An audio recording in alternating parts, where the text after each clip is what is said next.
What's up everybody? In today's video, I'm going to show you guys how to preserve a turkey fan, as well as some pheasant fans that I got from this past season. So without further ado, let's get on with it. To do this, we're going to be using Evercoat Body Shop Body Filler. You also need this Evercoat cream hardener. It's kind of like a thermal paste. You also want to grab some thumbtacks or a book. I'm going to be using the book method, so I'm not going to need thumbtacks, but if you want that crescent moon look, I reckon you use thumbtacks. If you're using a book like me, just make sure it's hardcover and weighs about 5 to 10 pounds. So before we get started, the last 4 things you're going to want to grab is 1. A metal wire brush, 2. A pair of snips to cut through bone, 3. A scalping blade, and 4. You're going to want a stick to stir. Alrighty guys, I know I said turkey fan and pheasant fan, but I actually took the wings off my bird, so we're going to start with the wings. If you're here for just the fan, skip forward a bit for that step. First, you want to grab your blade and start cutting away all the meat, that way it doesn't rot and stink. So go ahead and start stripping that bone clean.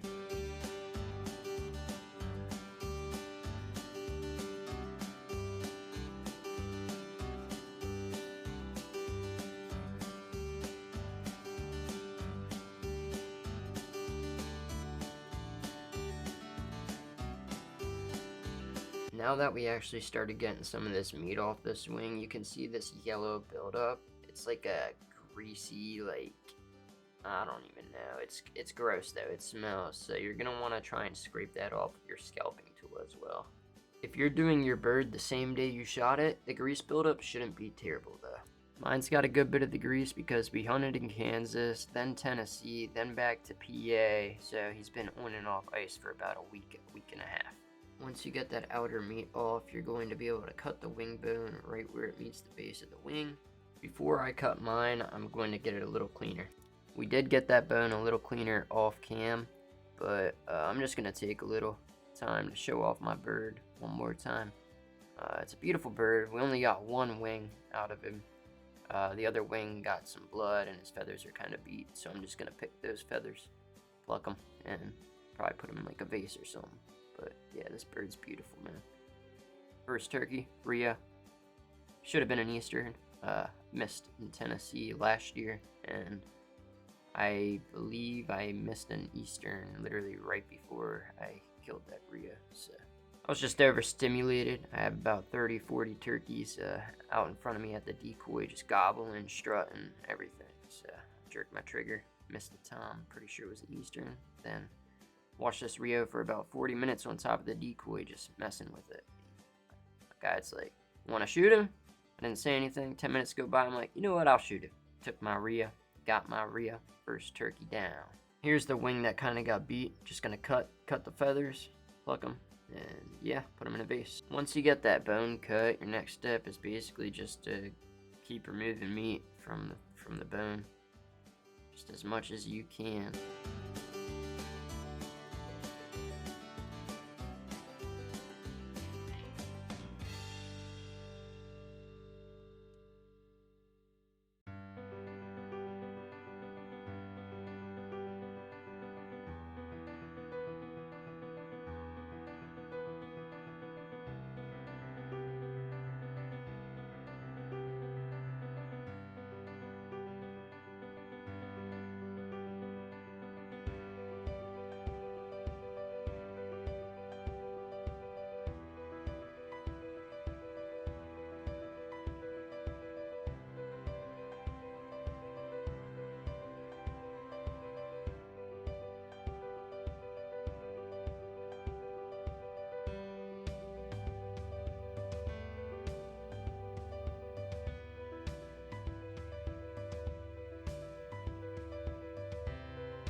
While my cousin is working with this wing, I'm basically just filming him and working with the other wing, so this is where we're at with that wing, just plucking feathers.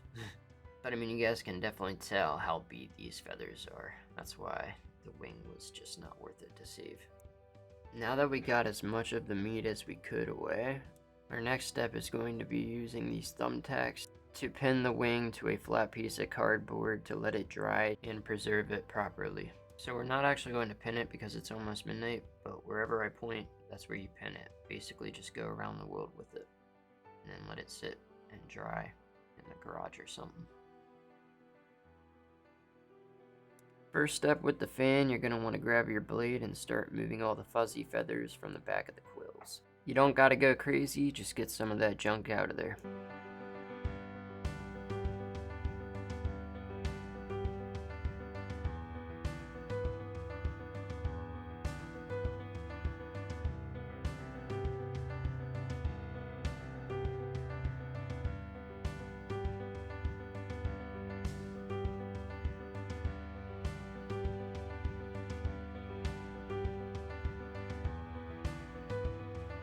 For this next step here, you're basically just going to want to take your blade again, and I'm starting on the underside here. You're going to want to basically just remove some of that grease and meat like we did with the wing. You're here for that part, but it's pretty simple. Just don't go too deep, because if you go too deep, you will cut the quills out and destroy your turkey fan, which is a no-go.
Alrighty guys, your next step is going to be with this ball-like bone at the base of the fan. For this step, you're going to want to take your snips and cut that bone off in between where the feather quills end and where that bone starts. And I'll just take that off with a little bit of meat, leave some quills hanging about like a couple centimeters past, and you're on point.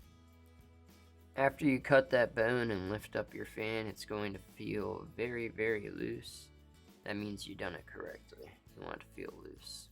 Alright, now we're going to take our wire brush and just get all that extra grease off at the base of the fan as best as you can, because that stuff's really going to stink it up. But yeah, just keep brushing that stuff off until you get it pretty good. You can always go back and touch it up with the knife a little bit, but this is about what pretty good looks like. Just get a little bit of that extra meat and stuff off, and then you should be alright. For this next step, you're going to want a flat piece of cardboard, a hardcover book, or thumbtacks. In this step, I'm using a hardcover book. Thumbtacks, you're just going to want to pin all the feathers pretty much. You don't even have to do all of them, but it is better to do all of them to get the half moon shape and all the feathers in place where you want them. But yeah, if you're using thumbtacks, you just pin them to the cardboard as you're laying your fan out, kind of like I'm doing here. But if you're using the book, you just want to spread it as best as you can to like a turkey with strut, and then get your book and you place it on top. I'll show you guys that here in a second. Once you get your book on top, your next step is basically just to work the feathers some more, to just get them looking petite, you know what I mean? Just kind of wet your finger and rub them upwards, just to, like, I don't know, fix those little gaps and stuff, make it look real good.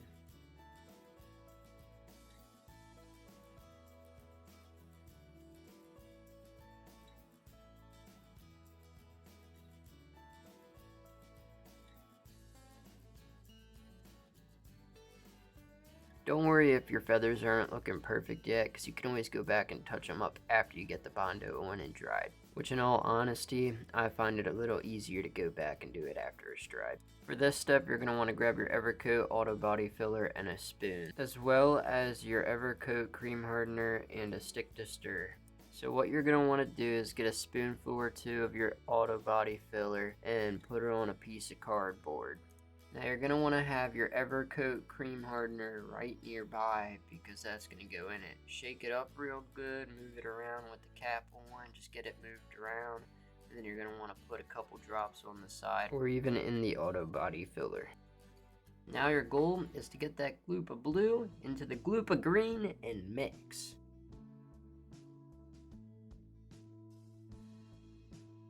Now you're basically gonna mix that until you get like this darker green mixture, and it's always okay to add more of the Evercoat Cream Hardener, that blue stuff, if you need to get that darker green.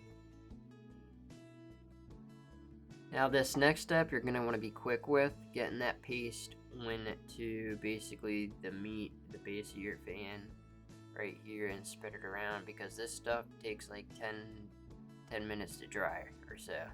And once it dries, it's hard, and yeah, it's where it's set. You're not moving it unless you chisel away with like a knife or something. And then you're going to want to have your stick nearby. We're using a wooden measuring stick, just to spread that around a little better. And you kind of want to do like a half moon almost, like in the center at the base there. You'll see.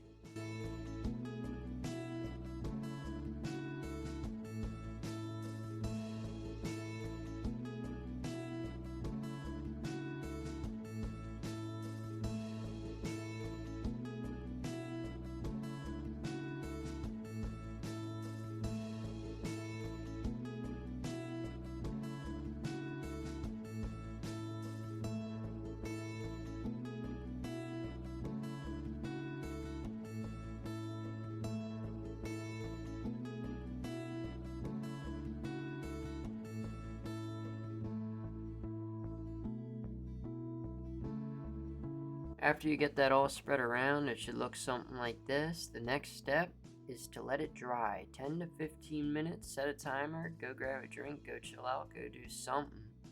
But yeah, just let it dry. Your next step, guys, is literally just flip it around and do the same exact thing to the other side.